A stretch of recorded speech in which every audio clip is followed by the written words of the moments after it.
So, Pokemon Unite tier list.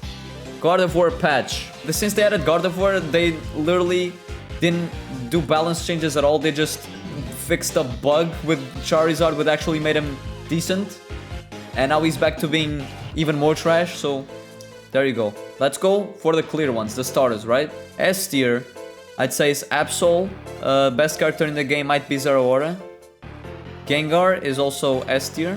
Lucario as well is S tier. I would say Eldegoss. Understandable if she's not S tier, but I think she's S tier. I guess this is ordered. So, Zeraora, I think it's the best Pokemon in the game. It has a very ridiculous kit. It's just outright ridiculous. Discharge gives him a shield for no reason whatsoever. Does a fuck ton of damage AoE. Has like 7 seconds cooldown. Meanwhile, Cinderace Feint, which is a really good move, has like 11 seconds cooldown, which is unacceptable.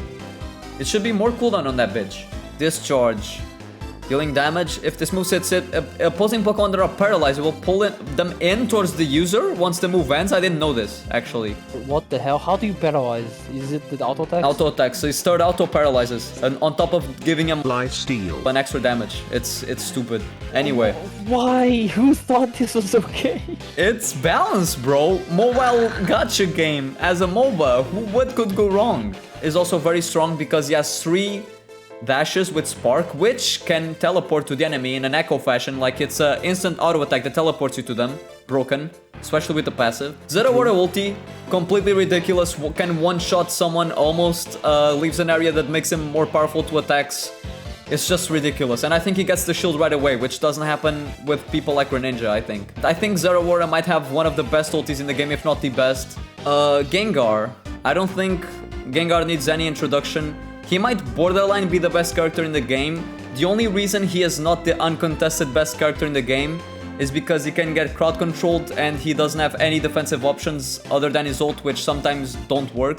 He can X out, I guess, but usually Hex defaults to an enemy and it gets a bit harder to escape because you're gonna have to drag the move all the way across. Yeah, and then... Yeah, it's very slow. Waste time. And the other reason why I don't think he's S tier is because auto-aiming fucks up your hexes, which makes the character...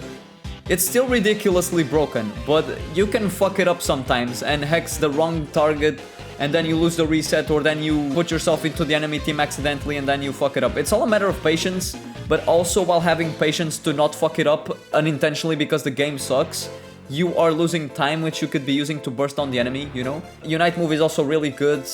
He can escape scenarios sometimes. Sometimes it doesn't work and he doesn't stay invincible. I don't know why, but it happens. I think it's a proximity thing. If they're too close to you, they can actually see you. Absol also needs no introduction. Everyone complains about Absol. He can one-shot you, especially if they use Mommy's credit card and they upgrade all the items. But I think he's worse than Gengar and Zeraora easily. Alright, Mick from the future here. I think I didn't do a very good job elaborating on why I think Absol is worse than Zeraora and Gengar. He has a lot of single target damage with his pursuit and his crits, but Absol is squishier than Zeraora and even squishier than Gengar, which makes him more sustainable to get burst down. And in later stages of the game, he might even be 1v1 by offensive Pokemon with some defensive options to cover that initial burst that Absol has, like for example Cinderace or Greninja. I think Absol is a Pokemon that excels at exploiting other squishy Pokemon in the early games, which leaves Absol in the bit of an awkward position where if he doesn't get that lead early on, he's not gonna be as reliable as the other 2 Pokemon late game, because he will fall off a bit. Zeraora has much more tankiness and sustain than Absol does while keeping a high damage output, and Gengar can get his resets much easier than Absol due to being an area of effect move, which also can burst down multiple targets at once, as opposed to Absol. Also, at the time that I'm recording this, I think that Lucario is better than Absol right now, so I'm just gonna invert them real quick. There you go. Lucario,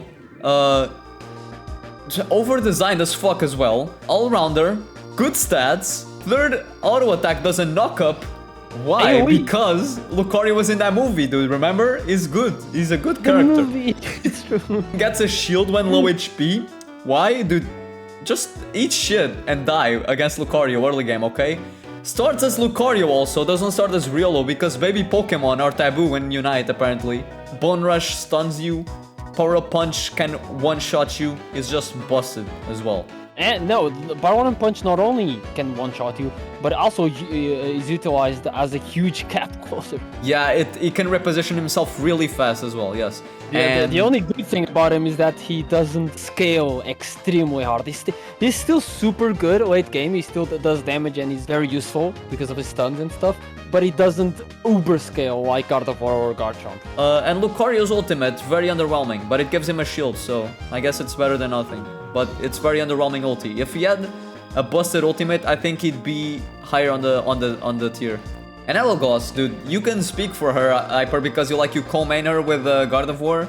It's brain dead. You just stand around your team and use the heal or cotton guard.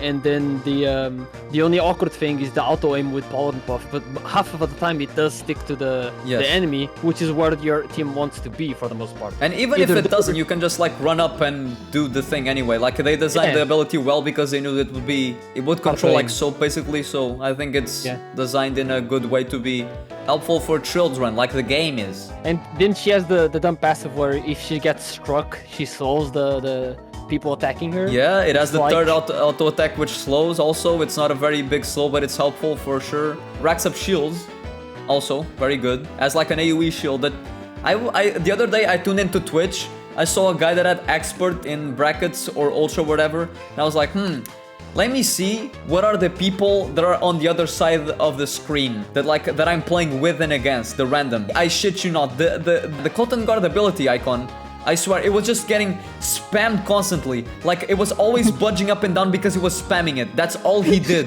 All you have to do is smash it, yeah. Ridiculous, dude. Imagine a healer in a MOBA, which has a scarcity of healers. So, like, you're basically the only one doing your job, and you do it really well.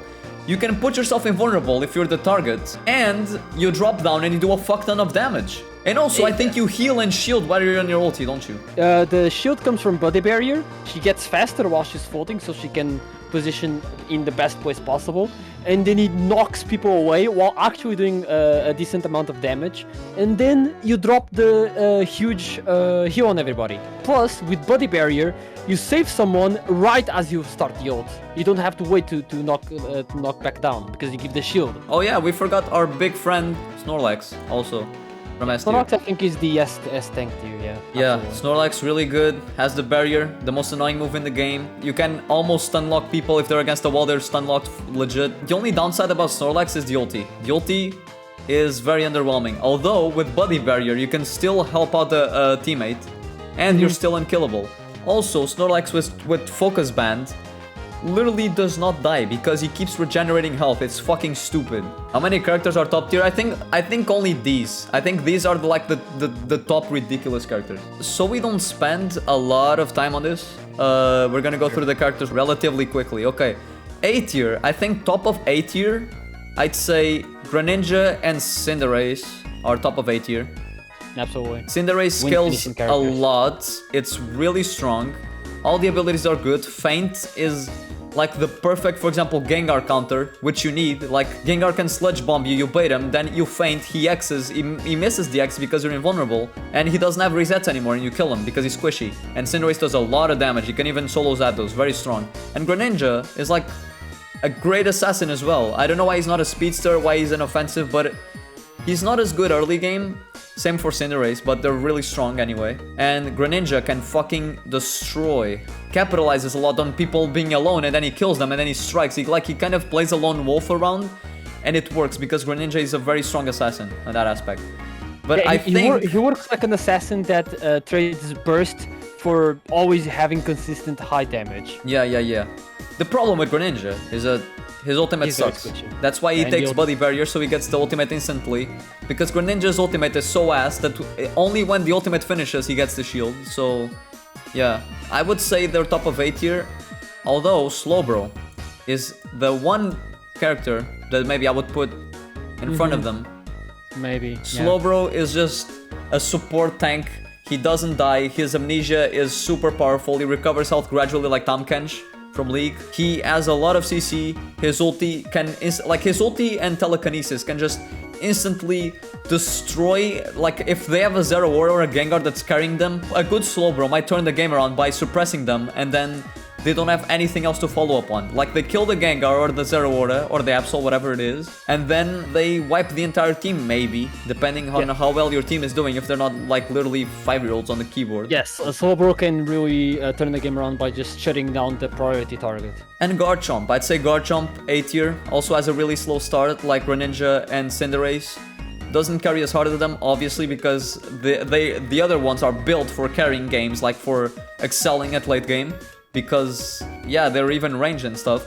But Garchomp is really strong. He has a lot of CC on Dig and Earthquake, and even Dragon Rush and Dragon Claw, but I don't think we really take those. Yeah, and Garchomp's ulti can literally just destroy anything. He becomes unstoppable. He can one-shot people with one of the hits from his ulti, I don't know why. I think Cramorant is also A tier. He's not as good as Cinderace and Greninja in the aspect of being an offensive, but he's still a very damn good offensive. His ultimate is really good. If you take Buddy Barrier like an unkillable turret in a game that has no turrets, which is really good. His Hurricane Surf combo does a fuck ton of damage, can delete characters out of the game as well. But it's a very squishy Pokemon that sometimes can fight for itself and defend itself, while Cinderace can have feint, and Greninja can just play around the enemy and finesse him really easily, because Greninja is a very mobile Pokemon. Cramorant doesn't really have that. Cramorant, if he gets caught, he's fucked and it's over. But now, Hyper, do you feel that Gardevoir is A tier? Honestly, jokes aside, no, because Gardevoir has to work a lot harder to get to the point where she can delete characters, and unlike Cinderace or Greninja, aiming the skills is a lot more complicated. It's kind of the problem we have with Gengar. I think if this game had better controls and was more themed around actual team play, Gardevoir could be A, but in the state of the game where it's more important to just be useful on your own, Gardevoir just doesn't have what it takes. She's made of paper. And yeah, then, I can see that, yeah. Because she's really weak early game, yes. Ralts is borderline useless, I'd say. Useless. And he's very squishy. Absolutely. It's just that, you know, if she gets caught off position or doesn't have a team, useless. So yeah, I'll put her in a provisional B tier then, I'll trust you. No, that's the thing. Here's the dilemma. Gardevoir is a late game Pokemon, and I just talked about late game meta. Because late game is where Zapdos is. The auto aim fucks you a bit, but like we're talking about theoretically, right? Theoretically, if you could land them consistently, I think Gardevoir would be A tier. Absolutely A tier, yes. Okay. Again, maybe it's just me that's still not used to the controls, so... Nah, trust me, dude, they say Gengar is broken, which I agree. But playing Gengar with the auto-aiming, it takes a while to get used to. Yeah, especially because okay. Gengar is squishy, like Gardevoir. I guess you can bump her up. Yeah, I would put her in A tier as well. There's this character that I'm kind of debating, which is Pikachu. People on release said that he was S tier because he was really annoying and dealt a lot of damage.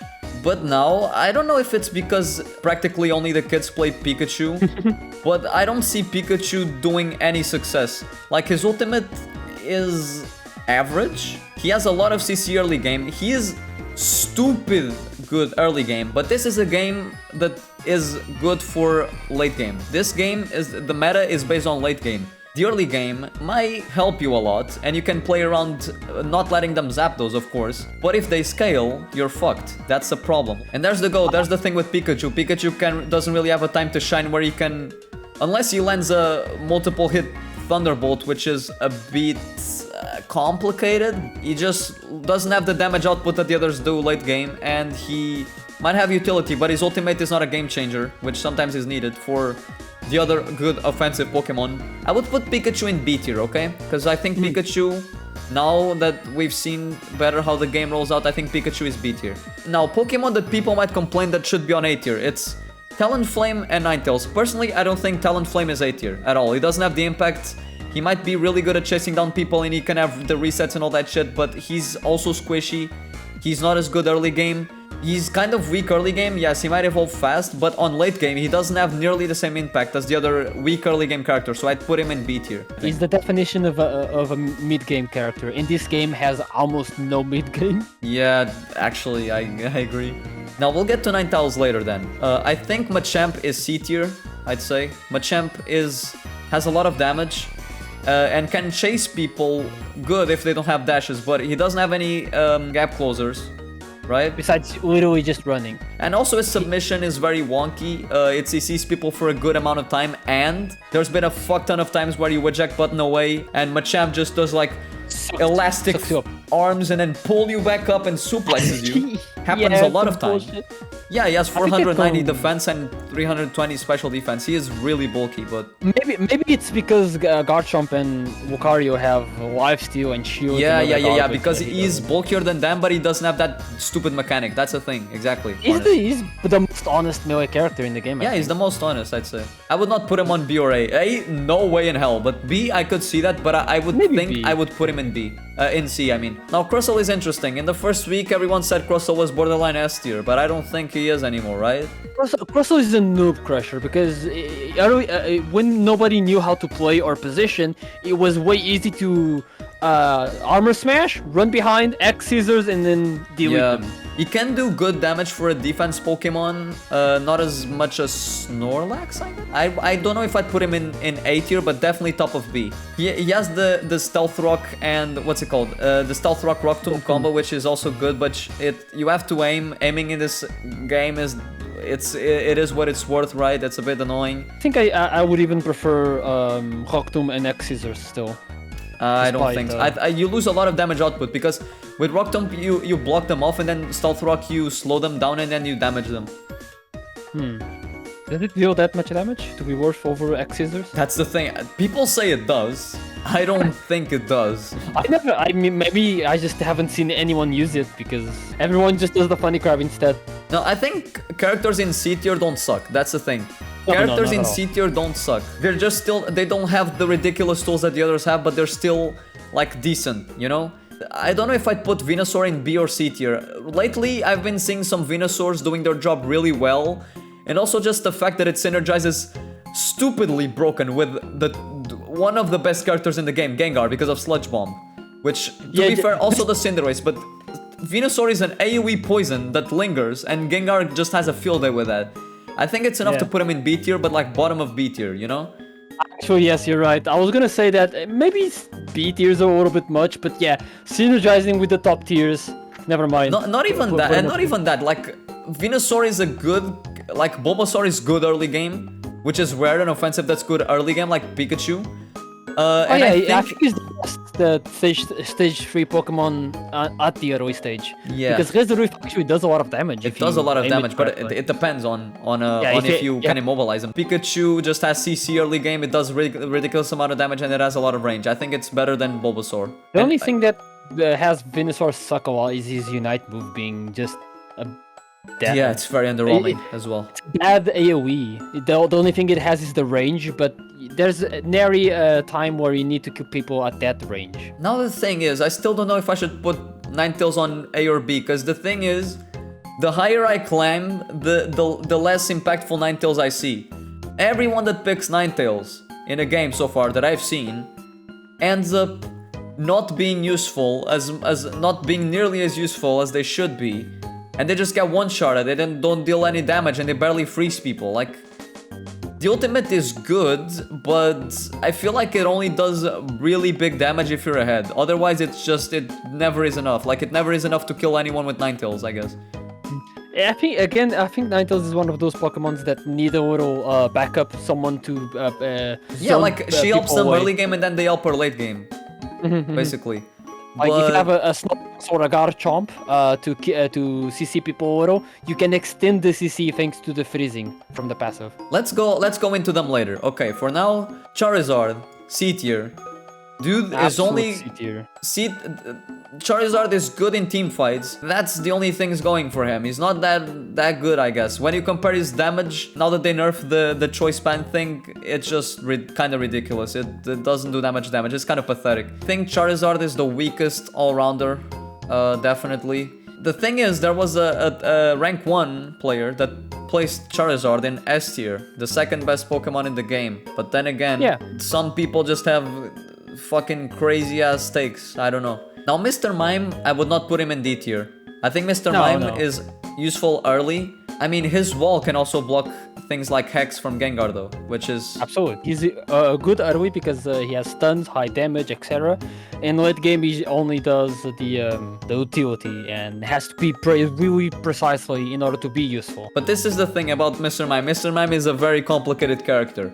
Everyone puts him in like bottom or near bottom tier in this game. But No, every single either Mr. Mime main says that Mr. Mime is underrated. Mr. Mime has a lot of damage when he pushes people against the wall. Other than that, he doesn't do that much damage. But his ulti might be one of the best in the game, hands down. But I just don't think he's, like, compared to the rest of the cast. Like, he was built to be a support, and he doesn't do that role very well, and he doesn't deal damage as well, either, so... Look, his ability sucks. Reduces damage received by the Pokemon for a short time after he uses a move. Kinda trash. I would put him in C tier. Maybe worse than Machamp, but better than Charizard, I'd say, for the utility. So the only two left. I think Ninetales, top of A tier. B tier, I mean. That's the thing. I don't know if I'd put Wigglytuff in a separate tier, but I feel that it is. Might just be me being salty because Wigglytuff was the first Pokemon that I bought. I really like Wigglytuff as a Pokemon, and it fucking sucks ass. Wigglytuff is underwhelming in every aspect. You basically only win if you stomp, and even then... Like, she has a fun moveset, I'll give the devs that. But you have to work so much harder to get her CC off. And even the damage is nothing compared to... It's not as useful, man. Dazzling Gleam does respectable damage, but still, Mr. Mime does more damage than that, for example. Exactly. And her CC, like, her utility, she's a support character. It says she's a defender here. I don't know why. She might as well be, because it's just literally a walking punching bag. Because it does almost nothing. Sing takes a lot of time to go off, and then when it goes off, it's not a stun, it's a sleep. If you hit them, they're gonna wake up and go about on their merry lives. The biggest bullshit about this game, Ninetales Dazzling Gleam freezes enemies when she already has a fuck ton of CC. Wigglytuff's Dazzling Gleam, when she has barely any CC in her kit, slows. Wigglytuff is joke character. There's no other way around. But instead of Sing, she can take Rollout, which Rollout is really good on walls, and it's a fun move, but rarely will you see the occasion where it will be used efficiently in a team fight, on the go. It's very setup heavy, and Wigglytuff Ultimate sucks as well. It just gives your allies a shield. Good job, buy a body shield. What? It doesn't do any damage. Eldegoss ultimate deals damage. Mr. Mime's ultimate deals damage. Wigglytuff does not do any damage. It just gives a shield. It's so stupid. This character is underwhelming as fuck. I'd put it in D tier. And of course, the top of the top tiers is when you find a kid that has money. They use mommy's credit card and pay to win. Yeah, pay to win isn't like literally pay to win, but in a game where if you're not playing with 5 people, you're gonna be doing tug of war with kids and randoms. You're gonna have to carry the game by yourself, and if you just get out damaged and you get killed, you can't do that. It's impossible. The rule of thumb is if you're playing as 5, you don't need pay to win. Probably, maybe. If you play against a coordinated team with pay to win and you aren't fully paid up, then you're gonna eat shit. Especially with the top tiers. If you get a Zeraora, or especially Absol and Gengar, that are all roided up on the items, and Lucario, you're gonna have a bad time, buddy. I'd say this is the final tier list. What do you guys think? Like, comment, subscribe below what you think on the tier list.